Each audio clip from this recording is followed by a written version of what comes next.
Hi friends, வணக்கம். இன்றைக்கி நம்ம வீடியோவில் சூப்பரான ஒரு ஸ்நாக்ஸ் ரெசிபி தான் எப்படி செய்கிறதுன்னு பார்க்க போகிறோம். வாங்க நம்ம வீடியோக்குள்ளே போய் என்ன ஸ்நாக்ஸு எப்படி செய்கிறதுன்னு பார்த்துடலாம். இது செய்யறதுக்காக நான் ரேஷன் பச்சரிசி தான் எடுத்திருக்கேன்.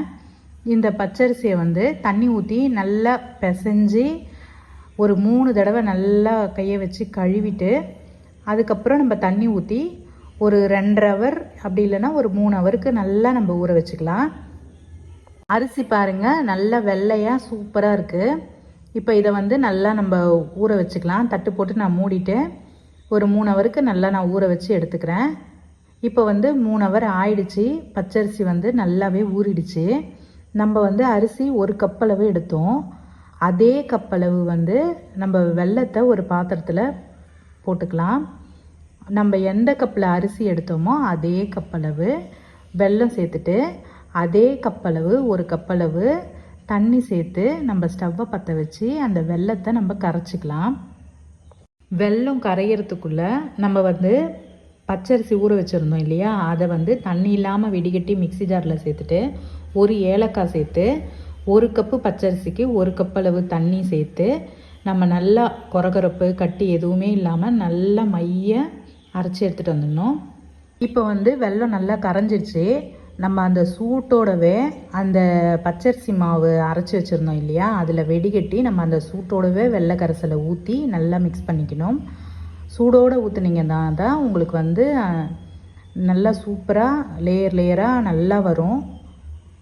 இப்போ வெள்ளை கரைசலை நான் ஊற்றிட்டேன் வெடிகட்டிட்டு. இப்போ இதை நல்லா மிக்ஸ் பண்ணிக்கலாம். தண்ணியாக தான் இருக்கணும் மாவு. இப்போ இதை நான் நல்லா மிக்ஸ் பண்ணிட்டேன்.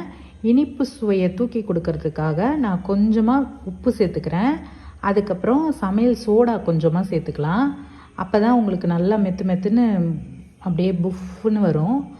நீங்கள் புளிக்க வைக்கணும் அப்படிலாம் எதுவுமே கிடையாது. உடனே அரைச்சி உடனே செஞ்சிடலாம். சூப்பராக இருக்கும். கண்டிப்பாக ட்ரை பண்ணி பாருங்கள்.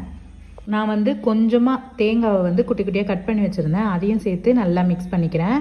அதுக்கப்புறம் நான் ஸ்டவ்வை பற்ற வச்சு நீங்கள் குழியாக இருக்கிற மாதிரி ஒரு கடாய் வச்சுக்கோங்க. நான் ஆப்பம் சுடுவோம்ல அந்த இது தான் வச்சுருக்கேன். நான் எண்ணெய் கொஞ்சம் அதிகமாக ஊற்றிட்டேன். அதனால் கொஞ்சம் எண்ணெயை நான் எடுத்துட்டேன். இது பாருங்கள், இது தேங்காய் நாரில் செஞ்சது தான். நீங்கள் இந்த மாதிரி செஞ்சு வச்சுக்கிட்டு தோசைலாம் செய்யும்போது எண்ணெய் தடவத்துக்கு யூஸ் பண்ணிக்கலாம். சூப்பராக இருக்கும். இப்போ நான் இதில் எண்ணெய் தடவிட்டு 1.5 கரண்டி, இது சின்ன கரண்டின்றதுனால நான் 1.5 கரண்டி அளவு மாவு எடுத்து ஊற்றிட்டு நீங்கள் மூடி போட்டு ஒரு நிமிஷம் விட்டுட்டு அதுக்கப்புறம் ஓப்பன் பண்ணி எடுத்திங்கன்னா சூப்பரான ஈவினிங் ஸ்நாக்ஸ் ரெடி. நீங்கள் ஒரு முறையும் செய்யும்போது லைட்டாக எண்ணெயை தடவிட்டு நீங்கள் இந்த மாதிரி மாவு எடுத்து ஊற்றிட்டு மூடி போட்டு மூடி ஒரு நிமிஷம் விட்டுட்டு அதுக்கப்புறம் ஓப்பன் பண்ணி எடுத்திங்கன்னா சூப்பராக உங்களுக்கு பார்த்தாலே தெரியும், லேயர் லேயராக அழகாக இருக்கும். பார்க்குறதுக்கும் அழகாக இருக்கும், சாப்பிடவும் சூப்பராக இருக்கும். இந்த வீடியோ உங்களுக்கு பிடிச்சிருந்தா லைக் மட்டும் ஒன்று கொடுத்துருங்க. இப்போ நான் 2வது ரவுண்டு ஊற்றுனதையும் எடுத்துட்டேன். சூப்பராக வந்திருக்கு பாருங்கள். இதே மாதிரி நீங்களும் ட்ரை பண்ணி பாருங்கள். அடுத்த ஒரு நல்ல வீடியோவில் பார்க்கலாம்.